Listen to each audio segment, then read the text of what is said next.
듣겠습니다.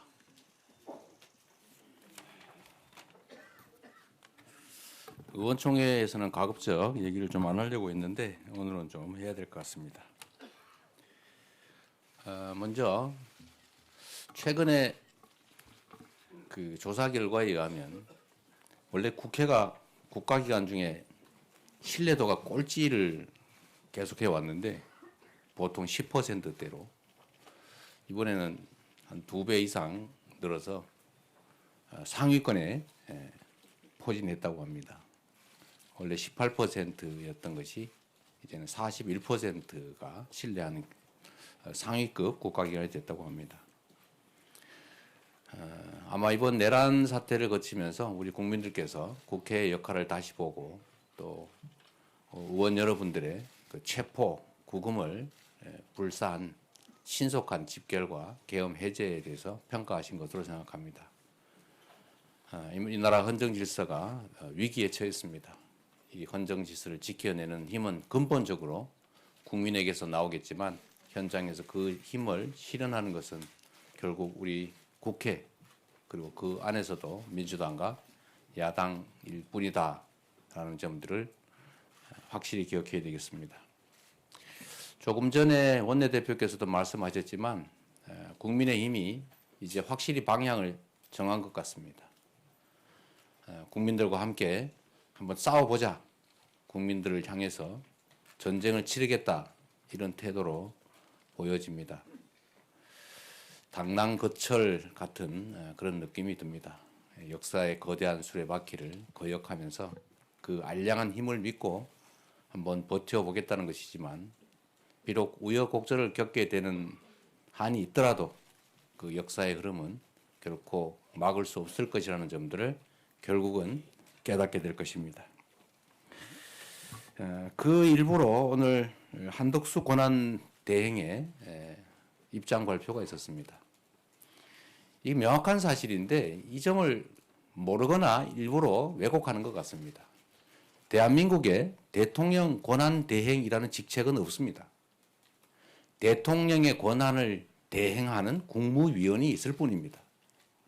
어느 표창장을 봐도 이렇게 써져 있습니다. 대통령 권한대행 국무총리 누구, 대통령 권한대행 외무부 장관 누구 이렇게 써져 있습니다. 그렇게 표기하게 돼 있어요. 대통령 권한대행은 직위가 아닙니다. 그런데 이거 마치 대통령에 준하는 하나의 헌법상 기관 또는 지위인 것처럼 호도하고 또 그에 따라서 대통령에 준하는 문책 요건을 갖춰야 된다. 이런 해괴한 주장을 하는 사람들이 있습니다. 저는 대부분 알고 있으면서 일부러 이렇게 국민을 속이기 위해서 그야말로 헛소리에 가까운 주장을 한다고 생각합니다. 각종 관련 규정을 한번 찾아보기를 바랍니다. 그러한 한덕수 대통령 권한 대행인 국무총리가 오늘 아침에 이런 입장을 발표했습니다. 특검법이든 헌법재판관 임명이든 국회가 다시 논의를 해라. 이게 말이 됩니까? 국회는 이미 결정을 했습니다. 특검법에 대해서 결정을 한 것입니다. 집단적 의사결정을 했습니다. 그런데 그중에 내부의 그 의사결정 과정에 일부가 다른 의견을 가진 게 있다 하더라도 국회의 의견은 그 집합적 의사결정으로 존중돼야 되는 것입니다. 그게 국회 아닙니까? 이 말은 결국은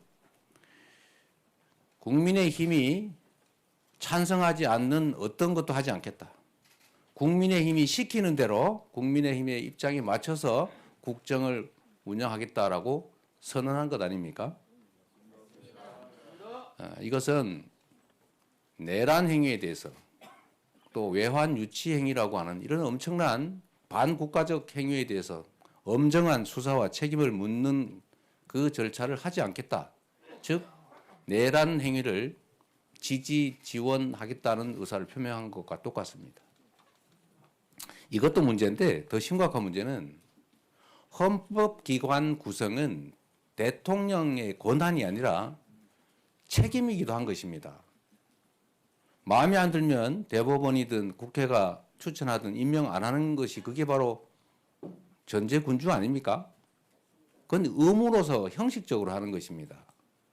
그런데 결국 국민의힘이 반대하니까, 즉 내란에 동조하는 세력들이 반대하니까 헌법기관 구성을 미뤄서 헌정 질서를 사실상 파괴하고 판단을 하지 못하게 하겠다, 이런 뜻 아니겠습니까?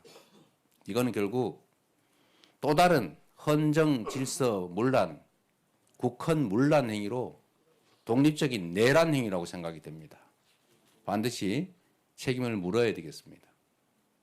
지금까지는 혹여라도 국무총리가 국정 안정에 조금이나마 도움되는 방향으로 제 역할을 할 것으로 기대를 조금이나마 했는데, 오늘 아침에 이 발언을 보니까 국정을 제대로 운영할 생각은 전혀 없고 내란 세력을 비호할 생각밖에 없어 보입니다. 책임을 반드시 물어야 될 것 같습니다. 대한민국의 운명이 그야말로 바람 앞에 등불 같습니다. 그러나 우리 국민들은 언제나 이 위기를 이겨내왔습니다. 이번에도 우리 국민들께서는 반드시 이 역경을 이겨내고 대한민국의 역사를 바른 방향으로 이끌어낼 것이고, 그 최선두에 우리 더불어민주당이 서 있을 것입니다. 함께 이 역경을 이겨내고 대한민국을 세계가 인정하는 모범적인 민주국가로 다시 한번 세워나가시기를 기대합니다. 여러분을 믿습니다. 고맙습니다.